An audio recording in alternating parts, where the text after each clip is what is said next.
नमस्कार साथियों। तो आज है 5 जुलाई 2025। बात करेंगे इस वीडियो में कुछ इंपॉर्टेंट शेयर्स के ऊपर, कुछ इंपॉर्टेंट अपडेट्स है, कुछ इंपॉर्टेंट न्यूज है। तो चलिए एक करके कवर करते हैं। तो सबसे पहले हम बात करेंगे एक ऐसे इंपॉर्टेंट स्मॉल कैप कंपनी की शेयर्स के बारे में जो कि अपने शेयर होल्डर के लिए बोनस के साथ साथ स्प्लिट का भी अनाउंसमेंट किया लास्ट डे। और नतीजा कुछ ऐसा निकला कि शेयर लगभग 4% ऊपर आके क्लोजिंग दिया। सो कंपनी का नाम देखिए, एल्गो क्वांट फिनटेक लिमिटेड। छोटे से कंपनी है, छोटे मतलब माइक्रो कैप नहीं, एक स्मॉल कैप शेयर जिसको आप कंसीडर कर सकते हो। लगभग 1,500 करोड़ के ऊपर इसका मार्केट वैल्यूएशन है। सो लास्ट डे क्या हुआ, कंपनी ने एक बोर्ड ऑफ डायरेक्टर की मीटिंग रखा था। उस मीटिंग के आउटकम के थ्रू कंपनी ने 8:1 रेशियो में बोनस और उसके साथ साथ 1:2 रेशियो में स्प्लिट। यहां पे थोड़ा सा प्रिंटिंग मिस्टेक है, एक्चुअली स्प्लिट 1:2 रेशियो में होता है, नॉट 2:1 रेशियो में, ठीक है। सो अल्टीमेटली कंपनी एक के साथ एक डबल धमाका। अब देखना ये होगा कि नेक्स्ट वीक में क्या होता है। अच्छा, ये जो बोनस और स्प्लिट कंपनी दिया है इसका ब्रेकडाउन एकदम आसान भाषा में आपको समझा देता हूं। मान लीजिए कि कोई निवेशक के पास इस कंपनी की just a single quantity share है, जस्ट अ सिंगल क्वांटिटी। अब क्योंकि कंपनी यहाँ पे 8:1 रेशियो में बोनस डिक्लेयर किया, तो मतलब इसके साथ एक जो था उसके साथ 8 एक्स्ट्रा शेयर मिलेगा। तो अल्टीमेटली बोनस एग्जीक्यूट करने के बाद हो जाएगा आपका 9। अब क्योंकि कंपनी उसके साथ साथ 1:2 रेशियो में स्प्लिट भी तो दिया, तो ये इसके साथ अब इंटू कर दीजिए, मल्टीपल कर दीजिए 2, तो मतलब अल्टीमेटली हो जाएगा 18। तो एक जो नंबर ऑफ क्वांटिटी था वो बढ़ के 18 गुना हो जाएगा क्वांटिटी वाइज, मतलब एक के अगेंस्ट में 18 हो जाएगा, 2 है तो 36 हो जाएगा, 3 है तो 72 हो जाएगा। इसी रेशियो में आपको मिलेगा, ओके, बोनस प्लस स्प्लिट। बाकी देखिए कंपनी काफी छोटे कंपनी होने के कारण बहुत ज्यादा रिस्की भी है, तो रिस्क फैक्टर को भी आप अपने दिमाग में रखिए, उसके बाद कोई डिसीजन लीजिए, ओके। अच्छा, थोड़ा सा मैं आपको इसका रिटर्न्स के प्रोफाइल दिखा देता हूँ लास्ट 6 महीने। तो वैसे देखिए छोटे कंपनी तो काफी वॉलेटाइल चलता है, और लास्ट 1 साल में एक डिसेंट रिटर्न दिया। 5 साल की रिटर्न की प्रोफाइल आप समझ सकते हो कि कंपनी खराब नहीं है, एटलीस्ट कंपनी प्रॉफिटेबल कंपनी है, ठीक है। सो नेक्स्ट डे इसके ऊपर भी नजर रखिए। अच्छा, आगे बढ़ते हैं। नेक्स्ट इंपॉर्टेंट कंपनी है Titagarh rail system, railway sector की एक शानदार company. Last day share positive में ही क्लोजिंग दिया, 941.50 रुपए पे। अच्छा, न्यूज क्या है पहले आप देखिए, ये बीएससी का ऑफिशियल वेबसाइट, यहाँ पे आप देख सकते हो। और ये जो अपडेट आया ना कंपनी की तरफ से, ये लास्ट डे मतलब 4 तारीख को ही आया था, बट बाजार क्लोज हो जाने के बाद लगभग 6:38 शाम को सो कंपनी ने एक डेट डिसाइड किया। डेट रखा है 9 जुलाई, मतलब नेक्स्ट वीक की बुधवार। याद रखना, नेक्स्ट वीक की बुधवार कंपनी ने एक शेड्यूल रखा है। अच्छा, क्या होगा? वो जो बोर्ड ऑफ डायरेक्टर के मीटिंग के आउटकम के थ्रू कंपनी यहाँ पे फंड रेज की अनाउंसमेंट करेगा। तो बेसिकली फंड रेज की अप्रूवल मिलेगा, कितने करोड़ की फंड रेज, सब कुछ आपको डिटेल में मालूम पड़ जाएगा, ठीक है। So next week Titagarh rail system की शेयर एंड शेयर होल्डर के लिए भी काफी इंपॉर्टेंट है। अच्छा, लास्ट डे कारोबार की बात करें, 12 लाख के ऊपर शेयर ट्रेड हुआ, जिसमें 27.54% की डिलीवरेबल परसेंटेज देखने को मिला। तो एक्चुअली अगर हम बात करें रिसेंटली, देखिए शेयर 1000 के आसपास या 980 के अराउंड बार बार स्ट्रगल कर रहा है। अगर आप देखेंगे, जब 1000 की लेवल ब्रेक करके इसी साल नीचे आया था, या इसके पहले अगर आप देखेंगे लास्ट ईयर तो काफी ऊपर पहुंच गया था, है ना। 1000 के लेवल पे इसके पहले काफी बार सपोर्ट भी मिला था। तो एक सपोर्ट लेवल जब तोड़ के नीचे आ जाता है तो वहां पे क्या बन जाता है, एक स्ट्रॉन्ग रेजिस्टेंस। सो आज की डेट में अगर आप ऊपर की तरफ बढ़े, शेयर 980 से लेके 1000, ये कहीं ना कहीं एक स्ट्रॉन्ग रेजिस्टेंस दे रहा है, ठीक है। अच्छा, आगे बढ़ते हैं। नेक्स्ट इंपॉर्टेंट है एंजल वन। भाई दोस्तों, एक और बात मैं आपको बताना चाहता हूँ। देखिए लास्ट डे कुछ वीडियोस में मैं आप लोगों को कहा था कि देखिए आपको अगर कोई शेयर के बारे में पूछना है, कोई कंफ्यूजन है, प्लीज मुझे कमेंट करके बताइएगा, ठीक है।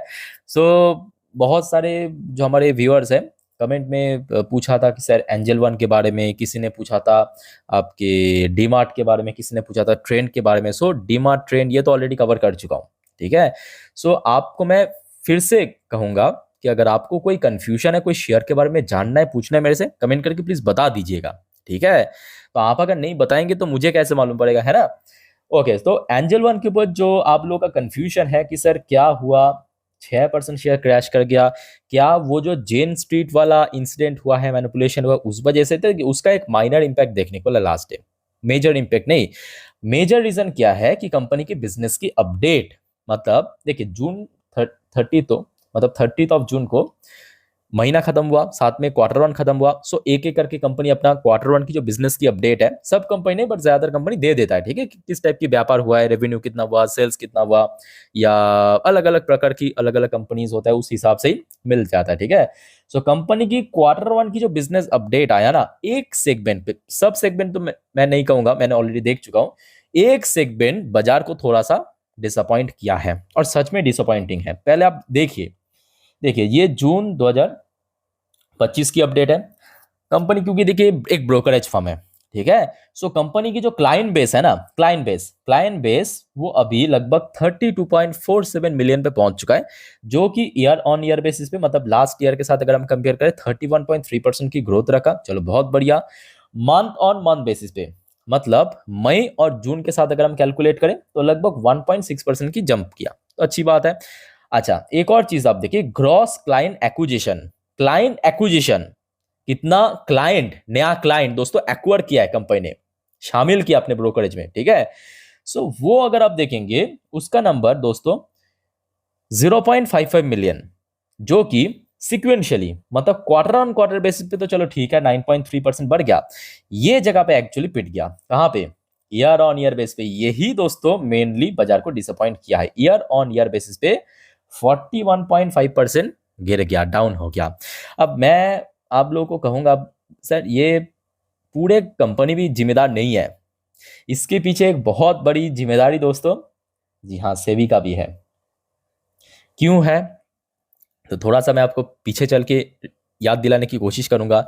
लास्ट ईयर जब हमारे वो बचवाली मैडम सेबी की चेयरपर्सन था, नवंबर 2024 में एफएनओ सेगमेंट के ऊपर जो रूल्स एंड रेगुलेशन बदलाव किया, इवन बहुत सारे बदलाव लाए थे, उसके बाद से एक्चुअली हमने देखा काफ़ी हद तक इम्पैक्ट पड़ा है ब्रोकरेज कंपनीज की परफॉर्मेंस पे, और उसका एक बहुत बड़ा एग्जाम्पल आपके सामने। बट हाँ, ये टेम्पोररी है, धीरे धीरे ठीक हो जाएगा। क्वार्टर वन क्वार्टर टू लगभग ऐसा ही रहेगा, क्वार्टर थ्री से ठीक ठाक होना शुरू हो जाएगा, ठीक है। और ये चीज़ एक्चुअली बाजार को थोड़ा सा डिसअपॉइंटिंग लगा, और परिणाम दोस्तों एकदम से गैप डाउन ओपनिंग, उसके बाद क्लोजिंग भी गैप डाउन। बट ओवरऑल बात करें, अच्छी कंपनी है। लास्ट क्वार्टर भी आप देख सकते हो, इसी इसी सब के चलते, और कोई मतलब दूसरा रीजन है ही नहीं कि कंपनी की परफॉर्मेंस में 48% की ड्रॉप, मार्जिन इतना स्ट्रिंग कर गया, इतना खराब कंपनी तो था नहीं कंपनी, है ना। तो बेसिकली सेबी की तरफ से जो बदलाव किया है लास्ट ईयर नवंबर 2024 में, उसका ही कहीं ना कहीं भारी भरकम जो बोल सकते हो कि इम्पैक्ट या जो नुकसान वो चुकाना पड़ा है कंपनी को। एंजल को आप देखिए, मोतीलाल को देखिए, सीडीएसएल को देखिए, सब प्रॉफिटेबल कंपनी है, कितना बढ़िया ग्रोथ कंपनी। बट चलो ठीक है, वो सब टेम्पोररी है, बट लॉन्ग टर्म इन्वेस्टर्स को कोई मेरे हिसाब से दिक्कत होने वाली बात नहीं है। अच्छा, आगे बढ़ते हैं। नेक्स्ट है एनएचपीसी। सो एनएचपीसी की तरफ से दोस्तों एक बहुत ही महत्वपूर्ण खबर आया, थोड़ा गौर से सुनना, अच्छी अपडेट नहीं है, थोड़ा सा मैं कहूँगा निराशाजनक अपडेट है। यहाँ पे आप देख सकते हो, ये 4 तारीख कल रात की, मतलब एकदम मिडनाइट, लगभग 12 बजे की अपडेट है, ठीक है। सो यहाँ पे 2 MB की पीडीएफ है, मैं आपके सामने ओपन करके दिखाता हूँ, समझाता हूँ, सुनाता हूँ। पहले आप देखिए, ठीक है। सो कंपनी एक्चुअली दोस्तों हिमाचल प्रदेश, भारत के राज्य है हिमाचल प्रदेश, वहां पे काम कर रहा था एक प्रोजेक्ट के ऊपर। प्रोजेक्ट का नाम आप देख सकते हो, पार्वती 3 पावर स्टेशन, जो बेसिकली हाइड्रो इलेक्ट्रिक पावर के ऊपर वहाँ पे काम करते हैं कंपनी, ठीक है। तो रिसेंटली देखे ना, बहुत जगह पे फ्लड हुआ, मतलब जब बाढ़ आए, जैसे कि आपको मालूम होगा इस बार जो भारत में ना जो मॉनसून या वर्षा थोड़ा सा अर्ली आ चुका है, तो बहुत सारे जगह पे देखिए फ्लड भी प्रॉब्लम हुआ है, बड़े बड़े शहर में दिक्कत हो रहा है, और वो तो पहाड़ी एरिया है ना हिमाचल प्रदेश। सो वहाँ पे कंपनी की जो एक प्रोजेक्ट था, उसमें काफ़ी क्षति हुआ है, यहाँ पे नुकसान हुआ है, कंपनी को डैमेज हुआ। सो कंपनी ने बेसिकली वही लिखा है इस नोटिस में, और साथ में देखिए जो कंपनी पार्वती 2 की जो स्टेटस यहाँ पे मेंशन किया, there were some damage due to the flood, the restoration work are in progress in generation of the unit expected to be start 14 July 2025, ठीक है। सो मतलब अगर सब कुछ ठीक ठाक रहा, डैमेज अगर ठीक ठाक रिकवर हुआ, सो 14 जुलाई से फिर से कामकाज नॉर्मलाइज्ड होगा, ठीक है। तो ये मैं कहूँगा थोड़ा सा बहुत इंपॉर्टेंट, बट ठीक है, थोड़ा सा डिसअपॉइंटिंग वाला न्यूज़ है।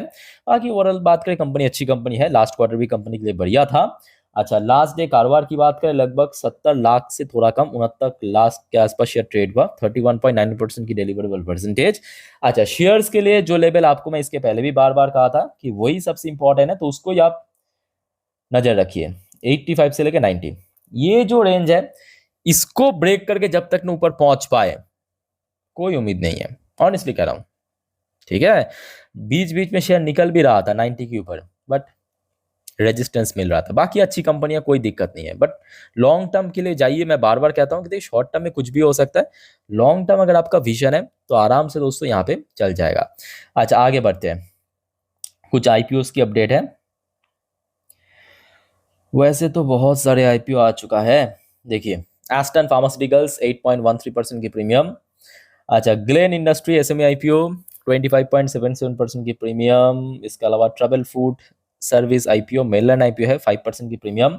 मेटा इन्फोटेक 24.84% की premium. White Force SME IPO 6.58% की premium. Cryogenic OGC SME IPO 55.32% की अच्छी प्रीमियम चल रहा है।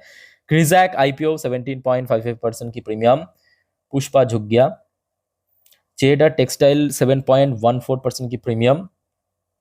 सिल्की ओवरसीज 14.91% की प्रीमियम। बाकी ऑलमोस्ट लिस्ट हो चुका है। ठीक है, अच्छा दोस्तों, आगे बढ़ते हैं। नेक्स्ट इंपॉर्टेंट टॉपिक है आपके बेल के बारे में, पर उसके पहले दोस्तों आप सभी को रिक्वेस्ट करूंगा, अगर आपको वीडियो अभी तक अच्छा लगा, इन्फॉर्मेटिव लगा, प्लीज दोस्तों वीडियो को लाइक करना और प्लीज चैनल को सब्सक्राइब करके जरूर रखना इस टाइप की इन्फॉर्मेटिव वीडियो हर रोज पाने के लिए। और याद रखना दोस्तों, परसों एक नया वीक ओपन होने जा रहा है, तो उसके पहले कल यानी रविवार संडे को दोस्तों सब जानकारी डिटेल में आपको मैं दे दूंगा। नेक्स्ट वीक के लिए जितने भी इंपॉर्टेंट इवेंट है, जितने भी इंपॉर्टेंट इकोनॉमिकल डेटा आउट होगा, भारत की बाहर की, सब आपको मैं दे दूंगा, जो जो इंपॉर्टेंट कंपनीज है। सो दोस्तों, चैनल के साथ कनेक्टेड जरूर रहेगा और एक भी अपडेट मिस मत करना। ओके, अच्छा देखिए, बेल के ऊपर कुछ ट्रेडिशनल न्यूज अपडेट नहीं है, मतलब जो अक्सर फॉर्मल न्यूज अपडेट नहीं है, बट यहाँ पे दोस्तों कुछ पॉइंट मैं आपको दिखाना चाहता हूँ। सबसे पहली बात यह है कि देखिए, शेयर फुल्ली अनस्टॉपेबल मोड में चल रहा है। लास्ट वीक में फर्दर हमने देखा शेयर अपना ऑल टाइम हाई टच किया 436 रुपए पे, और लास्ट डे क्लोजिंग भी लगभग उसी लेवल के आसपास दिया। अब ऐसे में दोस्तों, न्यूज तो आपने सुना होगा या देखा होगा, मैं आप लोगों के साथ शेयर भी कर चुका हूं। डैक यानी भारत की जो डिफेंस एक्विजिशन काउंसिल ने 1,05,000 करोड़ की डिफेंस इक्विपमेंट को प्रोक्योरमेंट करने का अप्रूवल दे दिया। सो यहाँ पे बेल जैसे कंपनी को बहुत फायदा मिलेगा, ये मेजर कंपनी है डिफेंस की। ठीक है, उसके साथ साथ दोस्तों कुछ इंपॉर्टेंट बट काफी अंडररेटेड पॉइंट जो कि लोग अक्सर मिस कर जाता है, वो आपके सामने मैं शेयर करना चाहता हूँ। पॉइंट क्या है कि देखिए, बेल कुछ ऐसे गिने चुने कंपनी में से है जिस पर अगर आप देखेंगे एफआईएस की स्टेक कम होने की जगह बैक टू बैक बढ़ता जा रहा है। थोड़ा थोड़ा सही, बट बढ़ता जा रहा है। अगर आप देखेंगे इसके पहले, मतलब 2 क्वार्टर पहले कितना था, 17.27%, 17.34%, अभी 17.55%। अभी अगर आप देखेंगे डीएस की स्टेक, वो भी देखिए 6 मंथ की गैप में लगातार बढ़ता जा रहा है। तो मतलब एफएस और डीआईस दोनों ही यहाँ पे बाई किया। अब सेल कौन किया? जी हाँ, एकदम सही पकड़ा, इम्पेशंस इन्वेस्टर, जिनके अंदर बिल्कुल ही पेशेंस नाम की चीज नहीं है। और इसका जो प्राइम एग्जांपल आप नीचे नंबर देख सकते हो, पहले कितना था नंबर ऑफ शेयर होल्डर, 27,72,000, अभी कितना है 26,78,000। तो ये जो लगभग 1 लाख की गैप हो चुका है, कम हो चुका है। तो कौन है? बेसिकली रिटेल इन्वेस्टर्स वाले, जिनके अंदर मैं बार बार आप लोगों को कहता हूँ कि पेशेंस रखिए, पेशेंस रखिए, सुनता नहीं है लोग, है ना। तो मैं तो बोल के निकल जाता हूँ, बट अल्टीमेटली देखिए करना तो आपको ही है। अच्छा, लास्ट डे कारोबार अच्छा था, और मे भी अगर सब कुछ ठीक ठाक रहा, नेक्स्ट वीक भी बेल के लिए एक बढ़िया वीक हो सकता है। ठीक है, अच्छा दोस्तों, आगे बढ़ते हैं। लास्ट एंड आखिरी अपडेट फटाफट एनबीसीसी के ऊपर देख लीजिए। एनबीसीसी को रिसेंटली 2-3 ऑर्डर, मतलब मल्टीपल ऑर्डर मिला है। टोटल ऑर्डर की साइज है 66 करोड़ की। ठीक है, सो एनबीसीसी की शेयर भी काफी इंपॉर्टेंट है। और वैसे अगर हम बात करें एनबीसीसी की शेयर, तो फिलहाल अपना ऑल टाइम हाई के नजदीक ही आ चुका है। शेयर के लिए एक्चुअली बार बार जो रिजेक्शन मिल रहा है वह 125 से लेके 130 इस जोन पे। ठीक है, सो दोस्तों, ये कुछ इंपॉर्टेंट अपडेट्स जो कि आपके साथ मैं शेयर किया। आगे और बहुत सारे टॉपिक के ऊपर हम चर्चा करेंगे, जानकारी शेयर करेंगे। तो चैनल के साथ कनेक्टेड रहिए, चैनल को सब्सक्राइब करके रखिए। मिलता है नेक्स्ट वीडियो में। वीडियो को वाइंड अप करता हूँ। टेक केयर, बाय बाय, जय हिंद।